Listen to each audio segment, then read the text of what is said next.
Hey guys! Welcome to another episode of Bedtime Stories with me. Today, I want to tell you a story about a group of mice.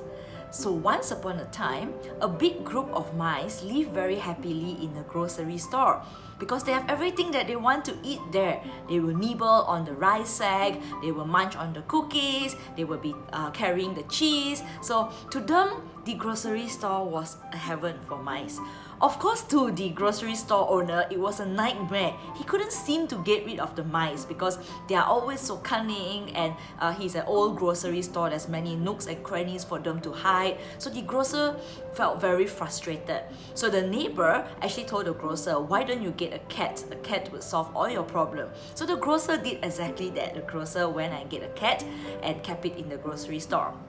And sure enough, the cat started being a nightmare for the mice because the cat is chasing them, staying at the same place, chasing them at night, and they couldn't get their usual supply of food from the grocery store anymore. And the mice decide that, okay, we need to have a meeting. We need to decide what to do about this new cat.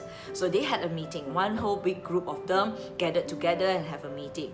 So they brainstormed for a little while, and the younger, more energetic mice all came together and said, we know what to do because the cat is always stopping us from getting our food supply and is always scaring us with an element of surprise. So if we eliminate the element of surprise, then it would solve all our problems. So imagine if the cat has a bell around its neck, and each time when the cat comes over towards us when we're trying to steal something from the store, it would make a very loud sound, and we would know the cat is there and we would know how to escape in time. So let's tie a big bell around the cat's neck. So everybody supported, clapped their hand and supported the idea that they're gonna start tying a big bell around the cat's neck.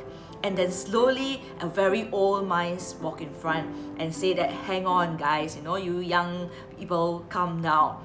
Who is going to tie the bell on the cat's neck, and how we're going to do it without getting killed? So then everyone kept quiet and said, okay, that is not a viable solution. So the moral of this little story from this big group of mice is sometimes it's just all talk and no action from certain people.